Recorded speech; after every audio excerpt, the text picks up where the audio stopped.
Hey everybody, welcome to the Slick Tree Podcast. I'm your host, Colby Langford. The point of this show is to help improve ourselves as dogmen and to raise the quality of the dogs on the end of our lead. So let's settle in, turn the volume up, and let's see if we can't learn a trick or two together from our guests.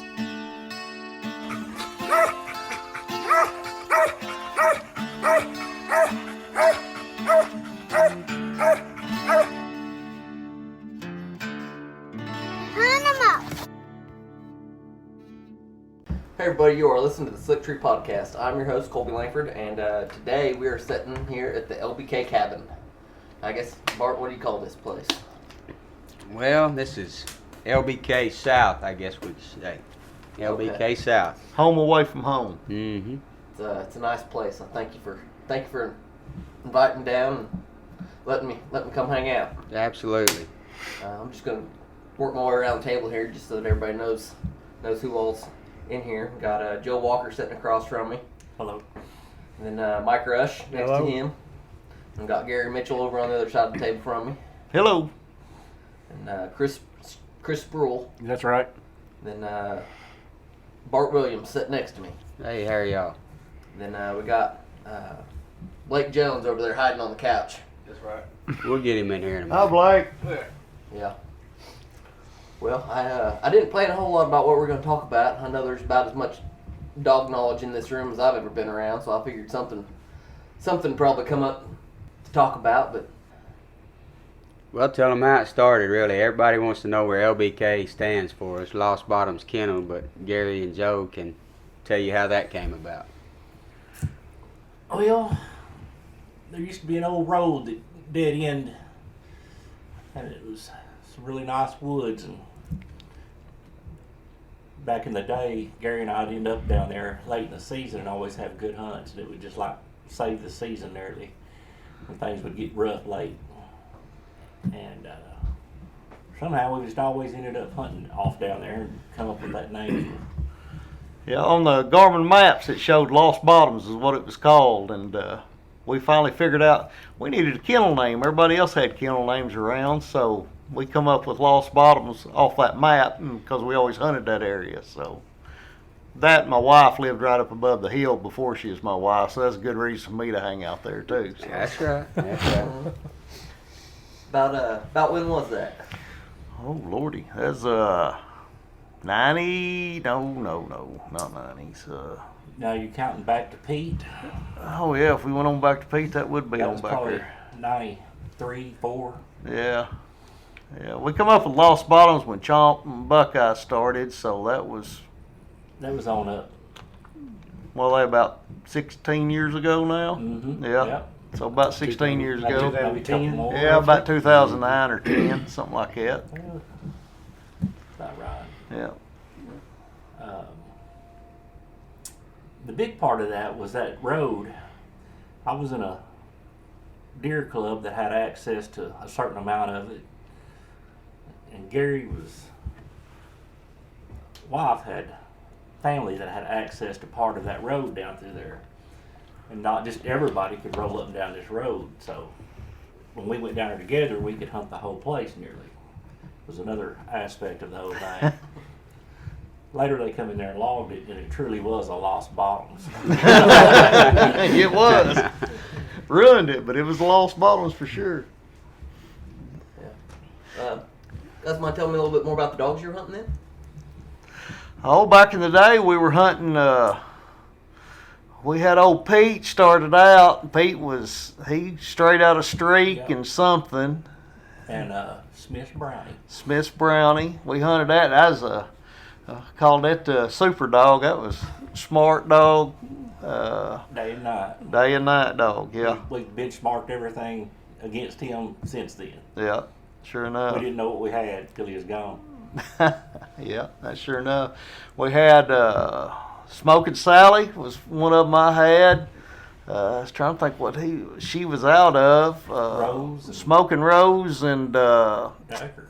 I let her make to Dagger. Thunder. Yeah. The Forgotten Yeah. Brother. Yeah, the Forgotten Brother, Thunder. Yeah, that's right. She was a pretty nice dog. won a lot of competition hunts with her, and we bred her to Dagger, which was an uncle-niece cross, I guess. And then we got Buckeye and Chomp. And Buckeye was a good squirrel dog, big pretty dog, and I won a lot with him. But now Chomp, Joe had her, and she is a daytime, nighttime dog. She won, I ain't no telling how many state titles she won in comp hunting, coon hunt, squirrel hunts. She won a bunch. She's a nice dog. So that's kind of where we started out with, and then just progressed from there. I know we've had some more between. Well, we had Yeti, Rig. We got into the Boondock. Yeah. Blood. Yeah, got over bred with the Chomp, right? Yep. Boondock. Yep. Had Yeti and Rig, and of course they were. Well, Yeti was pretty much coon dog, and Rig, he was coon dog and squirrel dog. And fortunately, lucky enough to win some world titles with both of those dogs, and moved right along with them. So Chomp was the kind of dog, though, I got to see her go in her prime, just spectating. I wasn't part of the group then. She was the type of dog that could compete now. I mean, she was in my opinion, she was ahead of her time. She had a light switch she could turn off right at dark and go to treeing coons, and vice versa in the morning. I watched her win a couple different state titles day and night down here, and I knew they had it going on pretty good back then. So yeah. I got the slate dog from Gary, which was out of Buckeye and a jukebox bred Jip. That's right. I guess I bought it from him about late 15, early 16. I covered about 20,000 miles one year with him. UMCA had a bunch of hunts back then. Won a lot of stuff with him. Got dog of the year with him. He was a pretty nice dog, very accurate. Scared of the dark though. His daddy pretty much was too. Buckeye, he was a squirrel dog. He wasn't much of a coon dog. He was nice enough. I tried to buy his sister forever. She was one of those that never got to see a comp cast, and she was the right kind as well. So that's where I come into the picture, was about 16 or 17. Coming back, winning a Georgia state title, and called him, asked him if it was all right if I just started registering my stuff, lost bottoms, and started hunting with him. And they didn't think anybody wanted a part of it, and I was wanting a part of what they had. So that's where I come in. So let's see, from that, what we have? Guess the original Lost Bottoms Grace. I bought her from Clay Bassam, and she turned out to be a super nice dog. Won a couple won a world title in reserve, and sold her to Mike. And then Mike went on to win all kinds of stuff with her. Won a world title and a second, and a third, and a fourth world titles. So you done real well with her too. I think Briar won a state title with her. Yeah. 8 or 10 NSD hunts. My boy won with her. And then he come up with the bright idea to go breed her, which was the Magical Cross. Yep. Had three world titles out of 4 puppies, and the other one was a squirrel dog. Had Murdered Out, which Mike had, was what did he win? 2 world hunts? Yep. 2 worlds and I think a state title in his short little life. That's right, he passed away early. Yeah. And then Grace, which y'all are still hunting. I guess Adam's got her right now. Yep. Hunting her. She's as fine as they come as for females around. Grace Jr. Grace Jr. Yeah. That's right. That's right. I like her. Hey, I might be wrong. She won a world title. No. No. She's a few points away from Hall of Fame. Yeah, like 55, I think. Yeah. And then the other one out of that cross was Spike, and he's been plugging along, doing good. I really enjoyed having him. Pretty much everybody in LBK's hunted him as much as I have, so he's turned out to be a real nice dog. He's the one that everybody's always loved to hate. Crackhead, got a nickname early. Somehow finds a way to pull it out of his hat all the time. He's not everybody's type of dog. At times I wanted to kill him, but everybody in here, I believe's hunted him as much as the other. He's almost a carbon copy of his mother at times. I do believe, though, he is better. His pinpoint accuracy is what gets me. He can win the squirrel, and matter of fact, when you won the nationals up there with him, the all breed nationals, he went something stupid like 21 for 23 or 4 or something like that. It was, and Tom Smith was judging him. He said, he's trying to be too right. He's about to drift himself out of the search area, Gary. And He's winning the squirrel. He'd have to stand there and wait for the 2 minutes, and you already go ahead and plus him up because we'd already have the squirrel. And Tom was giving Gary a hard time. It was comical watching him make him sweat a little bit. But we've been blessed to have some nice dogs, that's for sure. Chris made the first cross on him that was kind of out there. He's got a really nice jip. I'll let him tell you about that, how that came about. So I've got Slide. She's a full walker dog. She's out of rodeo, and she started out real early, like 4 months old. I just take her walking behind the house. She just started treeing squirrels and hunted her on squirrels for a few months. I got her to be a coon dog. So about 10 months old, swapped her over to coon hunting. She done pretty good with that. Hunted her in some PKC hunts, and I think around 13 months old, she won her first cast, won a little bit of money in PKC. And talked to Gary about breeding Spike to her, and he said, yeah, I'd be good with that. So we made that cross, and she had 12, and 2 died immediately. She laid on them or something, and then so the other 10 lived, and the cross seemed to work really well. I think all of them was treeing by 6 months. There were some that were treeing. Terry Shear got 3, I think, and I think I give him 1. He got that dog within a week. He called me and said, hey, how many more do you have? I want to buy them all.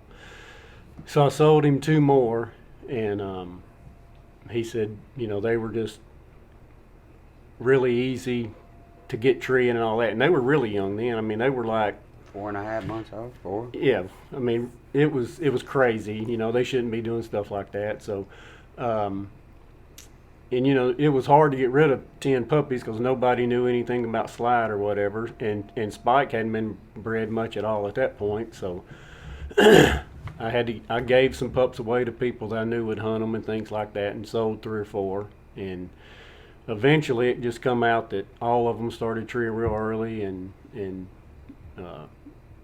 it just seemed to work pretty good. And then it just took off from there. And I think several of them sold for, I think 3 or 4 sold for pretty good money. And then some people that don't comp hunts got some, but they are all doing pretty good. So I've got 1, Bart's got 1. Anybody else? Mark Green. Mark Green's got 1. Yeah, so there's a few in Arkansas, and they're scattered all over. Well, Joe may have one by tomorrow. Yeah, Joe may have one tomorrow. Just depends on he's gonna hunt one tomorrow, so we'll see how that I goes. think Mark Greens is doing real well, isn't he? Yeah, Mark's liking his pretty good. Eli's got one. Yeah, Yep. Eli Debo Don's got dog. The one. Debo dog. Yep. So yeah, they're like I say, there's 10 of them out there. And as far as I know, they're all doing pretty good. I'm hoping, this year they'll be, I think they're about 14, 15 months old right now. So hopefully this year they'll show up in some competition hunts and do some good. So that'll tell if it's going to really work or not. So we'll find out. But she was always, from day one, she never treed with another dog. She was always a loner, hold pressure, all that stuff. So what you want to see in a competition dog. So hopefully breeding her to Spike, we'd get some of that stuff that he's got too, and it just work out good. So hopefully we'll find out in the long term. But right now it's looking good. and we've been blessed to have several more nice females come to us. Bred Josh Perkins Pearl Jip. We tried to breed Birdie first and missed her, and then Tim and Bo Butler brought the Ding dog over. And Gary, matter of fact, has a really nice female. She only had 2 puppies, I believe. Right. And Gary wound up with the female back. She's 6 months old, 5.5, 6 months Yeah, old, I something bet like that. She's doing really good. The Stephen Comer bred China to her. Blake has bred the bird dog, and I know I'm gonna leave some out. Yeah, there's several. Thing is, I mean, The witch. The witch, Witch, John's John's witch dog. female. Virgil Kreitz brought Joy, but she didn't take. she didn't take. Yeah. Then So- was it Loudon's brought or Yeah, we just Boston bred. Seaman? Yeah, we just bred T-Bird with the Loudons. We'll see how that does. Thing is, most of them that's out there on the ground right now is pretty young, and we're gonna have to, see what we got at the end of the day when they get some age on them. But from what we're seeing on, especially the slides, what are they? 15 months, Yeah, 16. 14, 15, somewhere Yeah, in there. so I think we're headed in the right direction. We'll see what goes on, but as much as anything, it's on the female side too. You breed good females to good males, increase your chances a lot more having good dogs headed in the right direction we want to be going in. So That's right. I mean, we're not kennel blind. We all had a kind of a same goal, is to try to breed better, and then hunt what we have to believe in. What you don't want to hunt nothing if you don't believe in it. So All these puppies got a mother. they've all yeah, got a yeah, mother. that's a They fact. all got They, a mother. they all got. I mean, I believe as much in the female or more than the male. There's some really nice females been bred to him, and blessed to have that happen. I got a trifecta going on with mine though. See, he got a little bit of rodeo, a little bit of spite, the crackhead part, and but he is independent like his mama. He doesn't want to be with another dog, so that's easy. It helps when they start early, and you just take them to the woods. I mean, you just that's the biggest thing I've seen is they start so early. We were talking just the other day, me and John Saunders and Gary, and everybody sitting here 5 years ago, every one of us would have been proud if they were doing what some of these are doing at a year old. And I mean, Terry's got a pearl pup up there that everybody on Facebook can see what he's doing at 4 months old. Mike's got one that's he's starting a tree. Joe's got one that's a female that's starting a tree. I think they're just 4 months, a few days old. Yeah. Just a little over 4. Terry's is really smoking. Yeah, they of course Terry does a great job promoting the dog. He's as good a dog man as they are, and he's definitely helped us out by making sure they get what they need. The potential gets out of them, and that's all you can ask for is get them in the right hands. I think that's more important than anything.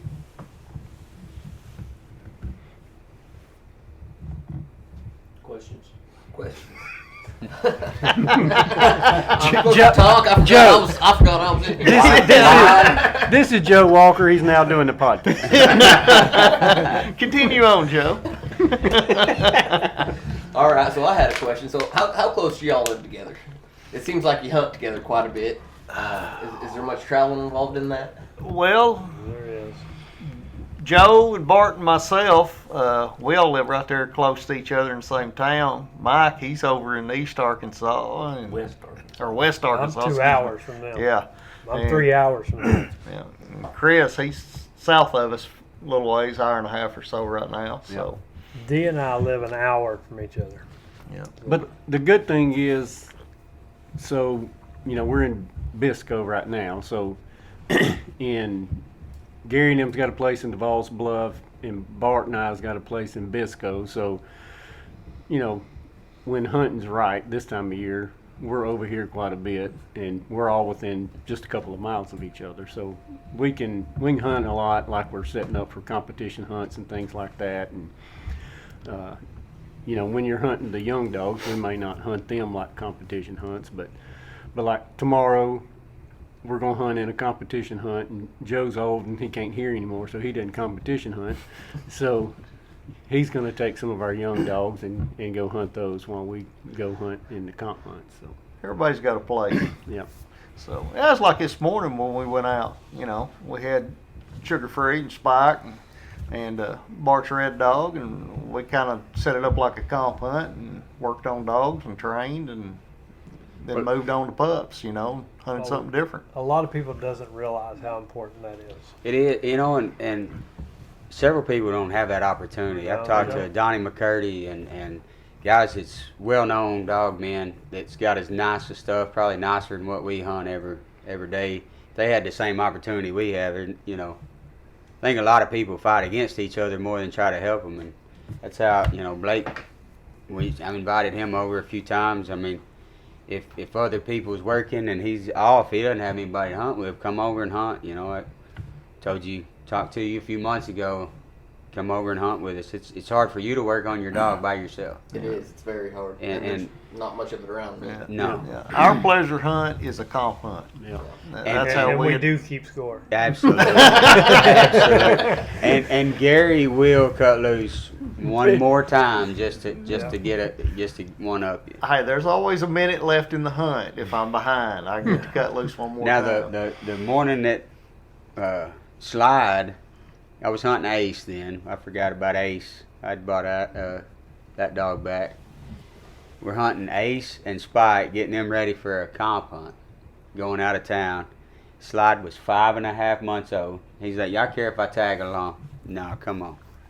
I left my dog tree for 45 minutes one morning and started shooting squirrels to her because she was just staying split tree from them. And I was like, She had never hunted with another dog, ever. so we wasn't sure how that was going to go, and I didn't want to mess up their thing. And they're like, "No, come on!" And we turned her loose. And the first couple minutes, she didn't know what to do, and then after that, she just rolled in there and started treeing squirrels, and was split tree from Ace and Spike at 5-6 months old. And I thought, okay, well, this is we knew we had something there. Yeah. this is what we like to see right here. So I think we killed 3 or 4 squirrels to her before we quit, and Gary did throw in the towel that day. There was not enough 1 minutes left. Oh, come on. And A lot of our hunts start out together, but they don't end up No, together. no. We don't see each other most of the morning. Yeah. there's been several times where the individuals at the table, as they pull up to the truck, as you walk back very deep and lonely in there, that just cut him loose one more time, Bart. We'll come pick you up. And that's never a good idea. So if you're ready to quit and you're ever down here and they say just one more time, don't do it. don't do it. And people used to make fun of me. I've proven that lacrosse agility boots are tough. I put like 380 miles on them and quit counting. And Gary couldn't figure out. He's like, "Man, why are you wearing those hip boots? It's dry." And I said, "He will find water somewhere." Ace would find water. Now he would find a squirrel in the middle of the day somewhere. But he was good to me. Justin and Tori's got him now, and he's just a few points from Hall of Fame. So Now, Justin, doesn't he have Grace, the original Grace He too? does. He does. He does. And they got her in the house, and they love all over. She's the house dog now. Yeah, She got a good retirement home. that's good. I couldn't be more happy that they ended up with her. Oh, and yeah. take good care of her. Now, he bred her. His what was it, Solo? He bred the Ace, I and think those. so. He's got several of those pups that are starting nice, very nice young dogs. He's got a good program going there too. So these we've met a lot of good people through all this. Good people out there that's supported us, and we're appreciative of that. I'd like to see them Ace get bred more. I think he has something to offer the Kurdoff. I do. Breed He had myself. a lot of mouth, a lot of motor. He had a lot of heart. I put that. I mean, I won Oklahoma Dog of the Year with him, Arkansas. Wound up in finals, LMC, World Hunt. He was always good to me. I may have pushed him a little too hard, too young, but he had as much heart as any dog I've ever been behind. I referred a guy the other day called me. That was kind of in that area, and I told him to get in touch with Justin about breeding days. I think he needs to be bred more for sure. Yeah. Blake and Bird Dog drew out our first hunt over here, and I didn't hunt anything, and I knew I was going to go with whoever had a 2-dog cast to judge and guide, and I tried to get them to redraw again because I really didn't want to go with either one of those dogs, but it wound up being good. They both treat squirrels. Matter of fact, they went overtime, and Bird got in there and got hooked up, and Ace went to find a squirrel, and he didn't get treed. And it worked out in Blake's favor that day. Blake wound up winning the whole hunt, so his little jip's looking good too. But it's been a blessing to follow a lot of these good dogs that we've got to follow. To back you up just a little bit, talk about when you had Spike in there treated for 45 minutes and you were running around shooting squirrels out to a pup. A lot of people wouldn't probably think, like, you're training both dogs in that scenario, Right? That because both of them are having to hold different types of pressure on that, which is hard to do that, like we said, when you don't have that. That's right. People to hunt with available with the right kind of dogs. When Gary went and handled Spike, see, and We was afraid he was gonna leave, so I had to hurry up and run over and tie him up. no, he run over there to plus his dog. squirrel. A lot of these competition dogs will hold dog pressure, but not a lot of gun pressure. Right. There's a lot that will not hold it. And that's what we did this morning. I hunted. I did spend a good bit of time up this early summer with John and his dad, and took Red up there traveling with him, and I hunted him with Witch, and I hunted him with Boone.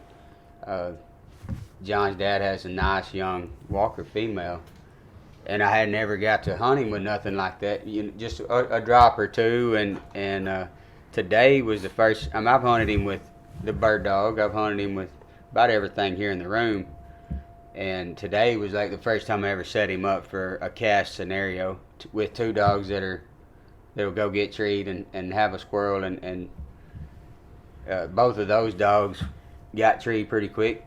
He never paid them no mind, so that was the first time that he had been in a cast scenario, and he done fine. We quit on a good note. They went back to the truck. I continued hunting, and Chris went and cut his young dog loose. So it is a good tool to have buddies that can help you. How much, whenever you guys are hunting, and does it change throughout the year? How much time are you trying to kill squirrels out to dogs versus just working dogs, and kind of where does that line start to go from one to another? Well, for me, I'm not worried about killing squirrels to sugar free at all. I might kill her a few here and there, but realistically, I won't kill 10 squirrels to her this year. Now that pup, he's young, and I'd like to each trip shoot a squirrel to him if I can. Sometimes that happens. Today I forgot my gun, so I was wondering if he was going to remember that part of. Yeah. Oh yeah, left my gun back at camp. Yep, I did. I forgot my gun, and he went 2 for 2. We had a cloudy day today, so the thermal was working real good. So saw both his squirrels and didn't kill any of them. So I was pretty proud of myself about that. So. Well, I don't think any of us are really into tailgates, killing a bunch, every now and then, once a weekend out of the year, we might go try to kill a bunch, but usually it's working dogs, making sure they're staying treed, staying where they ought to, and acting like they ought to, as much as anything. Getting a tailgate full of squirrels is kind of last on the list. I don't think our hunting, when you tell people you're going squirrel hunting with dogs, they're like, "Oh, let me go with you." Well, we don't invite people to go with us because it's not fun to the normal person, because we're not going and killing 20 squirrels or whatever. I mean, we could tree 20 squirrels and we're not going to kill them. That's just not what we do. So, it's just not every time we go out, it's training our dogs. Period. That's it. We Killing all, the right squirrels. that's Yeah. right. We believe more in quality instead of quantity. Yeah. I slipped around in there on Red today. I took him midday at noon. He got treated in there, wound up in there around 700, and I eased in there on him, and made sure he was doing it the right way. And he didn't know I was around, but I was there to correct him if he needed it. And I'm real bad to kill one squirrel and tote it around with me. I mean, if he needs it, I'll throw it again or whatever. But like they said, the squirrels that we killed today, we hunted from young dogs to older dogs, was 7 or 8 different dogs. Mm-hmm. And I think there's not enough to feed 2 people at this table. I mean, like they say, we don't believe in killing a bunch of them. It's just the right ones. Besides, Joe don't like skinning a bunch of squirrels. That's working for him. He Is that keeps right? he keeps a sharp knife though. So tell me more about the right squirrel versus what's the wrong squirrel. Whenever you say killing the right squirrel is the important part. Talk to me more about that. Well, easy squirrels. I mean, if you're looking to get a dog to the next level, you don't want to kill all the easy squirrels. You maybe want to kill one they have a little trouble with. That's the way I operate and do things. I mean, you know when it's an easy squirrel and they blow up on it or. They're all the right squirrels when they're just starting. Yeah. But It depends on what level you have them at. A lot of the competition dogs, the ones that you're out here beating the streets with, I might not kill any squirrels. I mean, it just depends on what dog and where they're at, really. But a lot of these pups, ones that they beat around on or maybe had a hard time treeing, we'll make sure we get that one. But we don't kill very many. No. when they move to the next level for me, all of us are the same way. Like you said, if you can take your dog at daylight and that young dog's treeing 2 or 3, 4 squirrels and doing it right and it's easy, I mean, I want to kill the one today that I treat at noon. That's the next level for him because he has no trouble treeing the easy squirrels morning and evening. I think that's where a lot of people mess up that tote dogs up and down the road. They don't let them live in a box. They don't let them basically learn how to live on the road. They don't haul well, and then they get there and they never hunt them in the middle of the day. And now we're hunting 3 rounds of the day. You get through to the middle round, and some of them just stand there and look at you like, what are we supposed to do? And I think, they get mad at their dog or whatever. There's been times in the past I have literally written handler error on a scorecard because it wasn't a dog's fault if I didn't condition him for that. So I like killing the harder ones as they progress. I don't have a lot of squirrels, so I mean, Yeah, there's Mike lots hunts- of squirrels here. Mike hunts in the desert all the Yeah, time. and that's why my dogs will go find a squirrel. Mike is the type of guy that needs, and people don't realize the work some of these guys have put in. Gary and Joe for years, they would come over here and before daylight and end at after a coon hunt. That to me that makes dogs. And Mike's the type of guy. Mike cannot have just one dog. He would kill it. A dog is not built to hunt 12 hours a day, carry your bologna sandwich in there. They got to have a break once in a while. And I say that jokingly, but Mike hunts as hard as anybody. I'm partners with him on a dog or two. I couldn't think of anybody any better to hunt one because, when Mike took another position at a job, he can get one ready and hunt it, and about anybody could go handle that dog, and because it's ready for. If he tells you it's ready to go, it's set up right, and he puts in a lot of hard work. Like we made fun of Joe earlier about being old and can't hear and he doesn't comp hunt. Joe's probably won as much stuff in the past as anybody sitting here, and a heck of a dog, man. You want to talk about getting a pup started. More of a pleasure dog. He is a pleasure Hunter dog, is- man. These days. But he takes you take a pup and you know, where I get bored very quick. I gotta have something to go tree. Joe has enough patience to go spend time with one, and I don't have that patience as much. You give me one that's treeing a little, and Chris ain't much different. Chris will get one going a little bit, and he's got to go get something that's going to do it right. And You have to have them all different levels. you You do. got to have a few this age and one this age, and The main thing is you got to stay in the woods. That's right. You got to keep hunting. They got one over here I can't sitting. stay in the woods as long as I used to. Got one sitting over here on the couch. That old Blake, he'll hunt one too hard as well. But he come up coon hunting, and that's what made dogs. And I think the more time you spend in the woods, the better the dog's going to turn out.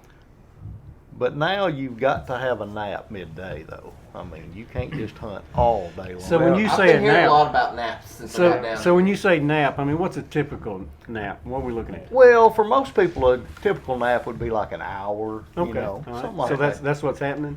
but before they had campers and stuff down, I used to come and hunt with him and Joe, and Gary would have to have a nap about 12:30, 1 o'clock. And I know everybody's not slept in a room with him, but he snores so bad. There ain't In a nobody truck. napping. In a truck. You cannot nap in a truck with Gary. I mean, it's just not happening. I wanted to close my eyes and go to sleep, but it just didn't happen. So to clarify, Some me- people in here take longer naps. well, I wasn't going to talk. I was just going to say, me and Chris did not take a nap today. We We- hunted dogs at noon today. We hunted dogs at noon today, and we received a text that had the "Do Not Disturb" sign on it, and so we knew what that meant. And but then everybody got up this evening, and went and hunted again. Speaking of the truck and stuff, I got to tell a funny on Gary. His brother-in-law, Gary was hunting out north of where we live, and his brother-in-law come along one day, and he said, "I think that's Gary's truck." And he pulled up beside it, and he said, "Bart, I literally honked the horn and everything like that, and he didn't move." And Steve's a funny guy anyway, and he said, "I didn't really know what to do. That's my brother-in-law, and I didn't know how to call my sister and tell him I thought he was dead." He said, "So I just figured I'd go on down the road, and if his truck's still there and he was there when I come back, I'd try to wake him up." And he said he didn't know what to do, but he was gone Too when he scared got to come back. up there and knock on the window, afraid I was laying there dead. Yeah. I was just taking a nap. He took him a little low power nap and went back to hunting. But we have a good time. That's the main thing. I don't even deer hunt anymore because of it. My wife has to feed us, so. Of course, Mike, he's a big bear hunter. He knows all about killing bear. Well, not much. That's the only other thing I like to do besides squirrel hunt. Did you kill a bear this I year? did not. Didn't? I did not. We seen 2. It was pretty rough this year. I actually had a shot at about a 375 pounder. Wouldn't never come in. Got hung up in some thick stuff. It was getting dark, and I went ahead and shot through a hole that wasn't quite as big as You thought what it I was. thought it was. No, and it was a good bear. It just hung up. Just wouldn't come in. Yeah, but y'all have killed a lot of nice ones, hadn't you? This is the first year we've had a dry year, and since I've been doing it, I guess. It's a lot of acorns this year. Oh yeah. I mean, we had bears. I mean, no doubt about it. My boy passed up one, but it's just one of them years. Just, Yeah, but It's bad. when you killed one as big as Briar did, yeah. 550 pounder Yeah. field dressed, you Yeah. know. Yeah, It's, we've been fortunate to. It's all about having the right piece of property, and that's So- what it is. And I want to tell you something about where his piece of property is. It's north of Ozark, and of course D hunts in a lot of the same stuff too. It's rough when the lines touch on the Garmin and it's zoomed in to like 100 yards, and then you zoom in to 60 and they're still nearly touching. That's steep. I do a lot of squirrel hunting. up And there. he's hunted a lot of dogs up there, and me and my sons went up there the last couple of years turkey hunting, and I'm in pretty good shape, and my boy's in really good shape. And I told him, I said, I just kind of paralleled the mountainside, and I'm talking about 80-foot trees. You're on one bench and you're looking at the top of it. And to hunt a dog up there, I'm not gonna lie, I'm weak now. I'd have to hunt a feist or something that wasn't a far going feist like some of these feists that will get gone. I'd have to hunt something that was a 100-yard dog or something. That's rough country. I'd flick static one way and Grace the other. You're No tough. kidding. Ain't no kidding. And there ain't no squirrels. I mean, So if you ever want to go where there's no squirrels to train your dog, there they are. Yeah, holler at Mike. He can let you run. I can't put you in any squirrels, but I can show you where there's not none. He can get you in shape. Yeah. Put it that way. When you get done, you may have a bear dog, but Yeah. I ain't never treated any bears up there. So, how often do you guys hunt? Whether it's just by yourselves or how often do you get together? Well, I mean, if you're retired like Gary, all the time. Pretty much all the time. The Yeah. rest of us just every chance we get. Yeah, we have to do that around our work schedule and life, but Gary, I occasionally sleep in once in a while. yeah, You know, don't not go. much. So. sometimes he Gary hunts a lot. sometimes he gets woke up and say, "Get out here now." Yeah, it's time to go. But none of us can complain about Gary retiring because you're helping us get stuff started and shuffle stuff around and Yeah. helping us out. Trying to get puppies motivated and get them rolling. Yeah. We've always called Gary and Joe both puppy whisperers. You know, they've and the secret behind it is they don't let them sit in the pen. And I mean, Joe hunted a couple different young dogs today. Gary hunted 2 or 3 different ones at different times, and they're easier to start when they're not in the pen. That's right. And it's a good tool to have. I work maintenance at a paper mill, so I do all my from March till shut down in the end of September. I work a lot of overtime, but I try my best to work 3 or 4, no more than 4 days a week. And I hadn't figured out how to make it on 2 or 3. My wife won't let me do that yet. But this is home for this time of year for 3 or 4 months every weekend. Yeah, pretty much every weekend. Yeah. I work 4 days a week, so I usually come over here Thursday night, hunt Friday, Saturday, and Sunday every week. Unless there's some deer season in and I can't hunt. In the past, we've stayed up here, what, a week and a half? Yeah. Around Right. December, that's coming up. Yeah. Or- Scott Freesorger, and the Canadian, Uncle Scott, and Adam will be down. Josh and Audrey Perkins have been down. Stephen. We've had several here over. We have a state hunt and big time. Last year we had pro hunt, I guess, on a Friday. This year we've got a $100 shootout on a Friday, then roll right into the state hunt. And I try to get my stuff out of the way earlier in the year so we can hit other world hunts and travel if we want to, or if we don't want to, we'll just stay here and hunt. You guys got a lot of public. It seems like right here handy. It's Any direction you want to go. lot It is of state amazing. land and federal land both. Yeah, within 30 minutes of here, you've got 3 public land locations that are, at least, 10,000 acres, something like that. You got Wattensaw's, 8,000 maybe? No, Wattensaw's like 20. 10,000. Right. Dagmar's smaller, I think. And then you got Cache River. And then not too far, probably 40 minutes, you've got White River Refuge. So, But think about all the core land on the rivers. yeah. Right. I mean, it's just Yeah. all up and down the rivers. Yeah. No, and sometimes of the year we try to be as respectful as we can to deer hunters. There's a truck parked somewhere, we'll roll on down the road.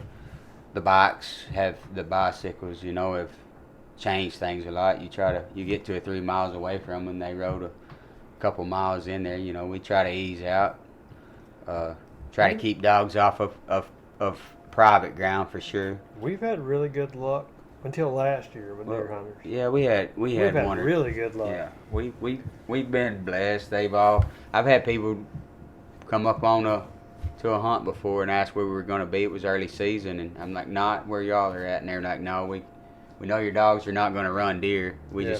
just hadn't been able to see anything out of their beds. So those were very understanding deer hunters, but we try our best to stay away from everybody. But it is public hunting, so I guess if I had 10,000 acres of private, I could purple paint it and keep all the deer hunters off my dog hunting land, you know. But none of us have that. Sir. I want to say that, you know, I want to thank all these guys in here. Most of all, I run with a group of guys I consider like my brothers, and I ain't trying to get sentimental or nothing, but at least I don't have, my wife won't have to hire 6 people to tote me when I die someday. But I'm surrounded by Christian men, good men. Their word means something to them. Everywhere we go, we try to be fair with everybody. Try to be honest, and that's the best a person can do. But these guys, words still mean something to them. If they say they're going to do it, they're going to do it. They helped me build this place. Couldn't have done it without them. Couldn't afford to pay somebody to do it. Lord, give me enough knowledge to do it, and good friends to help. And about every one of them's got their bed for that reason. Of course, Gary and Joe, they go back across the river over there. They don't want to associate with us past bedtime. To the old folks' home. Retirement home over there. A little quieter But, over there, isn't it? Lights go out sooner. A lot of Western Channel playing over there. Yeah, a lot of grit channel. But it's a, you know, like Blake sitting over here. I mean, there's so many, the Perkins, all of them. I've met so many people I mean, through it's- these it's- dogs. It's unbelievable. We've been blessed to be surrounded by good people through dogs, and I thank all these guys for accepting me a long time ago. And they laugh. They're like, nobody wants to be part of this, and you know, they thought it was just gonna die with them, and now it's growing. Now they're having to take resumes. Yeah, we got young ones like Eli coming Yeah. on now. Now Eli's in. I mean, I know I've said this on a podcast before, but everybody on the cast agreed that he could handle Spike, and why he would decide to jump in the White River at flood stage, I have no idea, but it happened.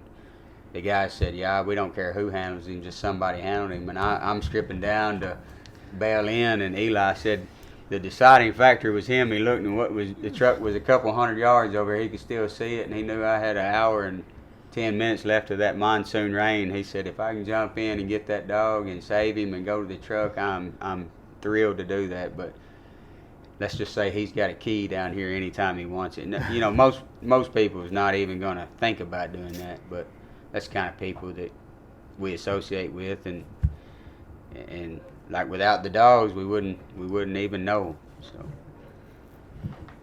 and I think Blake's wondering whether or not the hospitality is very good. I didn't feed y'all. I have a spread, you know. Well, you did. You just need It some was good. encouragement. Yeah.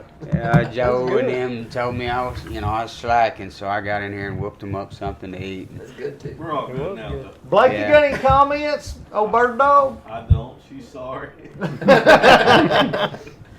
I will say this about it. I mean, that Gyp's as solid as anything. Blake built her himself, and I think you'll see big things out of her in the future. She's pretty consistent everywhere she goes. He sells her short, but I guess we all have that problem picking their flaws versus She's a squirrel finder. she is.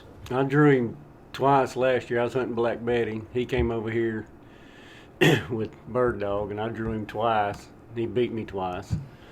The second time, it was just so pitiful that, I don't know, she was 5 for 5 or something, and I don't know, we was halfway through it, and I'm like, this is absolutely ridiculous. You can just take me off the card. I'm going back to the truck. Hard to beat 5 for 5. Yeah. So, She's got a set of wheels under her, and she can find a squirrel.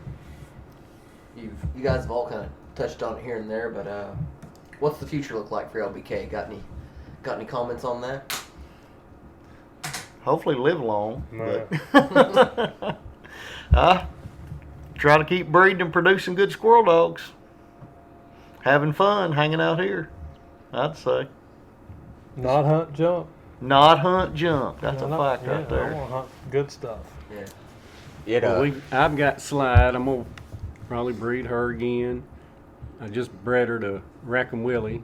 We've got some pups out of that. I'm gonna keep the female out of that. So hopefully in a few years we'll have a female we can breed back to there, and it should be really good because you'll have a rodeo stuff and Willie in there. And Slide seems to be reproducing, so we'll be able to tell a little bit on that. So I've got another female pup out of Spike and China Girl. She's just a pup, so hopefully she'll do good, and that'd be something else we can breed to there. Most of what everybody don't realize is the ability for all of us to be together and not keep very many dogs, be able to breed and not have very many because we're all breeding together, and that makes a huge difference. And because I can't keep everybody's dog. Right. You can't keep everybody's dogs, 15, 20 dogs, and We'll all have 2 to 4 or 5 dogs, and they'll be, some of them out of different gyps and different males, and we'll see what we like and what works and trade them around. And Mike brought me one tonight. I'm going to hunt for a while. And he's picking up another one, so we switch out. And that trade makes dogs. a big difference. As far as breeding goes, it Right. makes a huge difference because I don't have to keep all these males or females, or it just it's a game changer. When you get sick of looking at one, you get a That's break right. from them for a while. It's like somebody else needs to look at this dog for a little while. I'm tired of it. And we can't. We've done it a bunch. We swapped dogs and hunted each other's, as Mike calls them, junk. To let them see different things, whatever. My future right now, I've got the red dog, which they're, like they said, 13, 14 months old. I've got a prospect coming, hopefully out of Pearl. I have pups just been born out of the Liz dog, Bo and Tim have, which me and Gary just kind of partnering with her, see what she makes. Hopefully, have a female in the mix. Tried to set out and get everybody something different out of all these females, which Blake was mad at us. He said we didn't want none of his bird dog junk, but everybody everybody was full. But it wound up. Mr. Terry needed another young dog, and I got a hold of Blake, and Blake he kept 2, so he sent one to Terry, and those pups are 3 months old maybe. Yeah, 13 weeks, I think. 13 weeks. So, kind of the future of our stuff is based on all of our young dogs. Yeah. And I've got a Spike and Ding Ding, about 6 months old. That Hayes Gyp, she's coming along pretty nice, young. Likes a tree. She's a good tree dog. And what, Joe, yours is This is a Pearl female. Pearl. A little 4 months. Yeah. I got a Pearl and Spike, a Witch and Spike. Mike's got the last Witch Spike male. She had two males. Gary's got killed real young, and then Terry let us get the other one back. And, accident. I didn't shoot him because he was No, an no, idiot. He got he- accident. he got got run over. He got ran over, hitting another young dog You at need the to tell same 'em time what they got run over with. by a train. Gary's lived there 35 years. I think the train swerved. I really do. I ain't know. I've lost them every way, but never I've by never- train. Never. You've been there 35 years, Something like that. Yeah. and the train track's a couple hundred yards from his house, and so clearly they're not scared of nothing.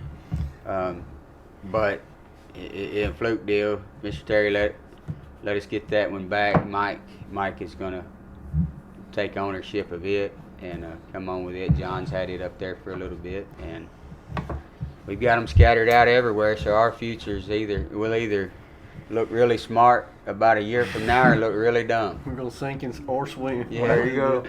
But if you don't hunt, I mean, if we don't hunt what we've been several years in the making and thinking of,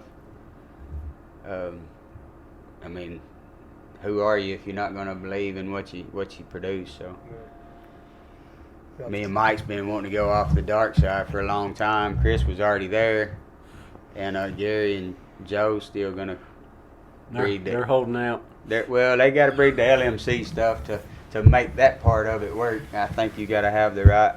We got a little everything going on. Right stuff to make it. I've started over so many times. It don't even matter anymore, you know.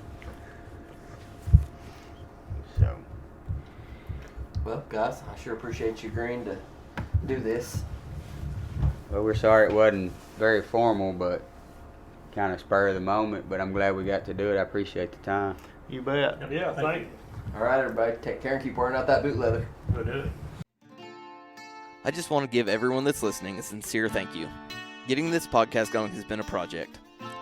I really hope you're enjoying it, and if you don't mind, give the show a good rating and review wherever you're listening to it at, or share it on your social media to help get some traction. I appreciate it, and I'm looking forward to your feedback.